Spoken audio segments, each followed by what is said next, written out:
मित्रांनो, शेतीमध्ये सर्वात आवश्यक घटक असेल तर तो पाणी.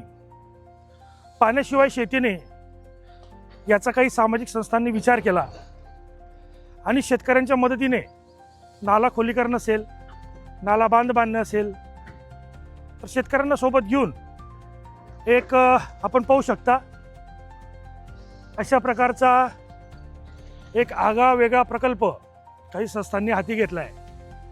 त्याबद्दल आपण शेतकऱ्यांकडनं जरा जाणून घेऊ. कसं एक प्रश्न असा विचारायचा आहे तुम्हाला, तुमच्याकडे आता हे जे काम चालू आहे याचा तुम्हाला फायदा काय होईल भविष्यात? याचा फायदा असा आहे की भरपूर प्रमाणात जलसाठा तयार होणार. मला एक त्यालाच नाही, पूर्ण शिवाराला याचा फायदा होणार आहे. आजूबाजूच्या 50 शेतकऱ्यांना फायदा नाही. सर्व शेतकऱ्यांनी आम्हाला रिक्वेस्ट बी केली होती, प्रदीप बनवे रिक्वेस्ट केली होती की तुम्ही हे काम करा बा, आम्हाला बी फायदा होईल. तुमच्याकडे आता सध्या स्थितीला पाण्याची परिस्थिती कशी आहे? पाणी कसं आहे तुमच्याकडे? एकदम वाईट परिस्थिती आहे. म्हणजे मार्च एप्रिल मध्येच आमच्या विहिरी डायरेक्ट खाली चालल्या जातात. बरं, तुम्ही एक कुठून ऐकलं होतं असं नाला खोलीकरणचं वगैरे? मागच्या वर्षी सुशील जैन यांच्याकडे आपल्या गावात प्रदीप बुन्नीच काम केलं होतं. ते काम आपण बघितलं होतं. त्यानुसार आपण त्यांना पाठपुरावा केला. त्यांना काही फायदा झालेला दिसतोय का? भरपूर प्रमाणात त्यांना फायदा झालेला आहे.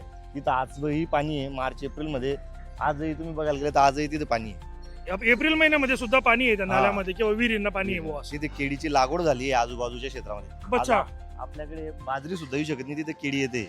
जिथं बाजरी येत नव्हती मागच्या वर्षी तिथे आता केळी लागलेली आहे या पाण्यामुळे. बरोबर, या कामामुळे या कामामुळे साठवण झाली, म्हणजे पाण्याची साठवण झाली, पातळी वाढली. विहिरीच्या लेवल वाढल्या पाण्याच्या. आपल्या जिल्ह्याचे सुपुत्र डॉक्टर उज्ज्वल कुमार चव्हाण यांच्या संकल्पनेतून मिशन 500 कोटी लिटर जलसाठा ही योजना भारतात जवळपास 204 गावांमध्ये राबवली जात आहे. त्याचप्रमाणे आपल्या बांबरूड राणीचे गावात सुद्धा ही योजना राबवली जात आहे. 5 पाटील टीमच्या नियंत्रणाखाली ही योजना राबवली जाते. या योजनेमध्ये शेतकऱ्यांनी डिझेल द्यायचं असतं आणि आमच्या गावाला वारी फाउंडेशन आणि मगरपट्टा सिटी कंस्ट्रक्शन या 2 कंपन्यांनी मशीन उपलब्ध करून दिलेलं आहे.